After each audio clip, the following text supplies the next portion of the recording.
Hi guys, welcome to another vlog. In this vlog I'm going to be unboxing something. I haven't done an unboxing for quite a while. I've had something turn up.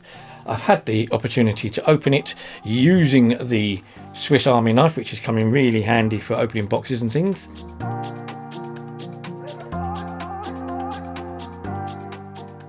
Now, I did say box, and normally you know what comes in boxes for me, or pretty standard what's going to come in a box for me, and that is one of these boxes. This is a pair of Shimer Pro Vans.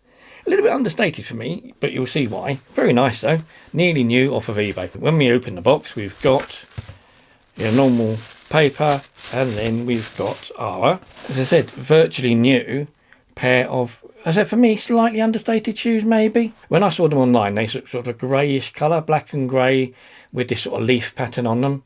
And the leather, which I like the look of because the leather looks a bit like my V-way in my posh shoes. And it's got leather there, and you've also got a bit of leather on the tag for the Vans. So I thought, yeah, they look a bit different, a bit more conservative possibly, although they've got this pattern.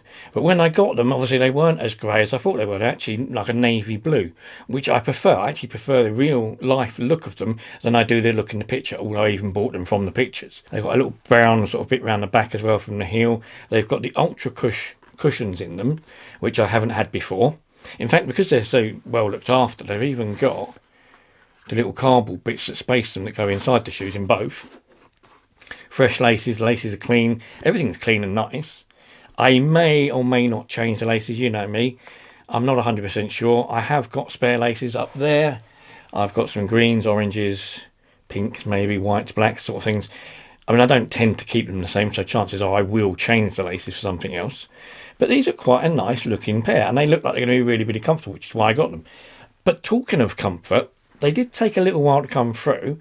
And I say a little while, only a few days. But the guy who was selling them, very, very nice, sent me an email and said, "Oh, I'm sorry that you're taking a little bit longer. I'll add in something extra for you." I said, "Well, we don't need to, fine. I'm really not fussed. I can wait for them." And what he's done, he actually sent me another set of insoles.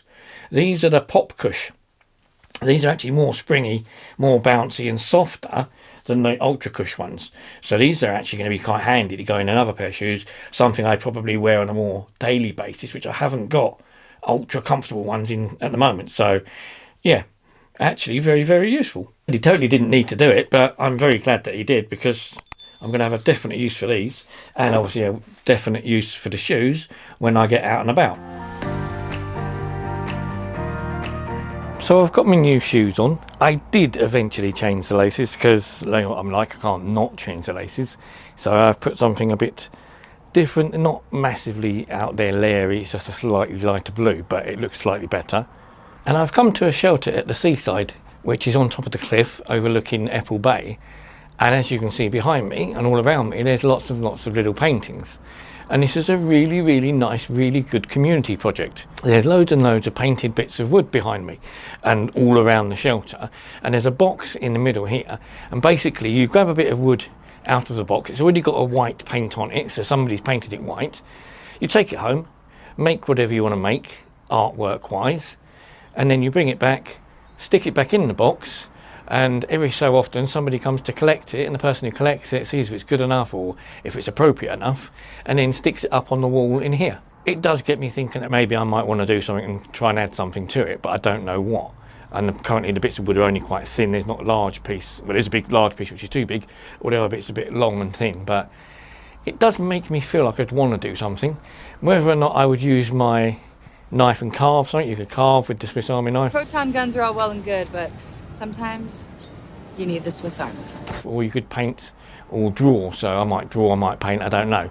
But yeah, it's a nice little community. I like it. I saw it the other day from like miles away over there. You could see the colours, and I thought, well, maybe it's photographs or something. And then when I came over here, it's not, it's paintings. And it's really, really nice. I think it's really, really clever. And as you can see from the stuff on here, I mean, it's all ages. You've got kids' pictures, and then you've got Sheena, 35, shapes. But they've got dates and something. Look, age 4, there's kids picked, 3s, 2s, and then there's sort of moonlit skies, looks quite nice. People from all over, I mean, somebody here from London. And then a proper painting. Deal Beach, it says.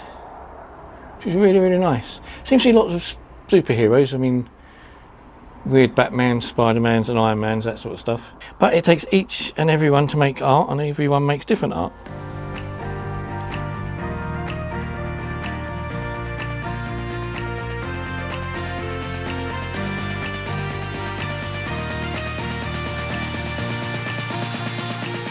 The fact I'm even out at all is a bit of a miracle. Well, I say a miracle, it's a bit of an expensive miracle really. The car went wrong, which they tend to quite often, sometimes. It's my third Peugeot. I've had 3 Peugeots in total. Every Peugeot I've ever had, the clutch has gone for some reason. The first one I got done at Halfords way back in the 90s when I had an offer on. The second one I sort of ended up scrapping because I couldn't be arsed. And this one I paid an awful lot of money to get the clutch fixed. But it's better than buying a new car. And the car's not, well, the car's quite old, but it's very low mileage for its age. When I bought it, it was on 70-odd thousand miles, when it should have been on about 200,000, because it's about a 20-year-old car, roughly 10,000 miles a year. You would expect it to have done 200,000 miles, and it only done 70. So the last person who had it before me had hardly ever used it. Not in the last 6 or 7 years. Anyway, the last 6 or 7 years of their use, they've been doing less than 1,000 miles a year. So I got it fixed. It's done. It now should last, but it was a bit of a pain and a bit upsetting that I had to spend an absolute fortune fixing the bloody thing. And I had to spend a week and a bit riding to work on my bike, which was a pain in the backside. Although I did get some exercise, I suppose. But the bike also needs fixing, so I might use it again in the summer, but I need to fix that before I use it properly.